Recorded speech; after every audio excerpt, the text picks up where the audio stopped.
Hello, hello. It's Dr. Stephanie, and I just wanted to come on and just talk a little bit about one of my absolute favorite topics, and that is sisterhood.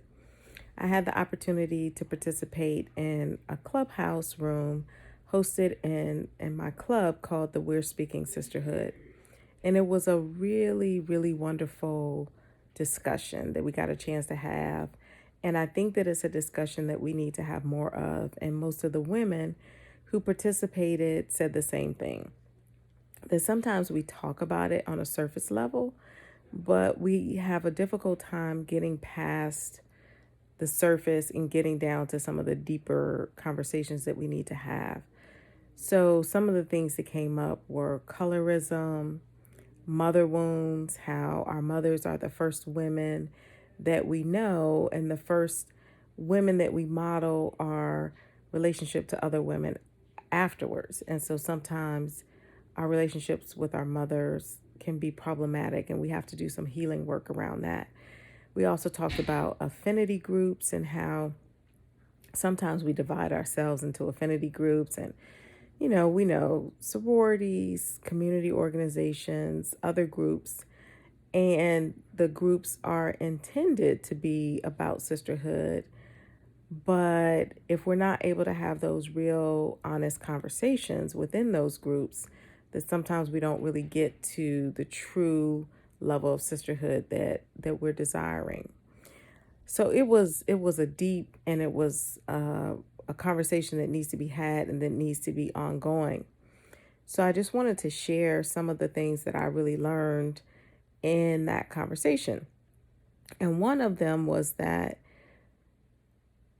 when we when we extend more grace to ourselves and more grace to our sisters, then we're able to look past those differences. One person said we might need to repair a rung on the ladder so that we can reach over to somebody else's ladder. And that our goal of sisterhood needs to be overarching and more important than our individual personal goals. And that was something that really hit me because what is it that's going to make us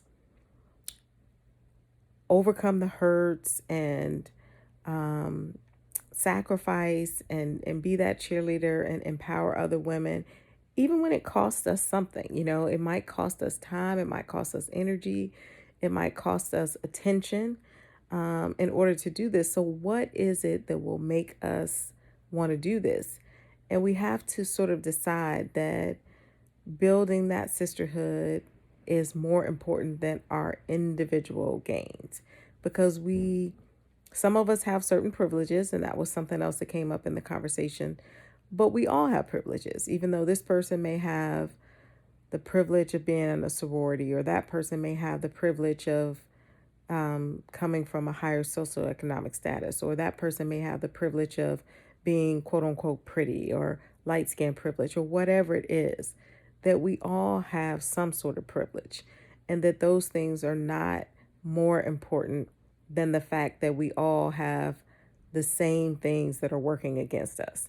And if we can galvanize around the fact that we want to overcome those things that are working against us together, and we'll do whatever it takes to be able to do that, then we have a chance at really getting this sisterhood thing right. Because one thing that we all agreed on was that together as women and as Black women, we are a force to be reckoned with, and we're a very powerful force.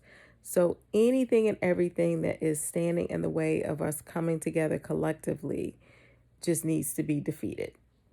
And we also recognize that a lot of times they are our external forces working to keep us apart. And the media is a big one. The media tries to promulgate lots of stereotypes and lots of images and to do things to keep us separated.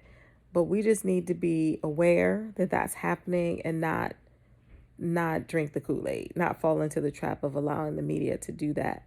And there are lots of other forces that seek to keep us separate because they know that once we're together, we're very powerful.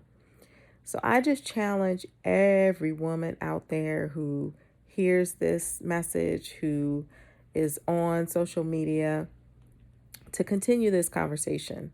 What's it going to take? What do we need to do to really be about sisterhood and to do the work and to make the sacrifices so that we can reap the benefits? I think the benefits of being in community with other women and especially other Black women far outweigh the pain that sometimes comes along the way, the hurts, the disappointments.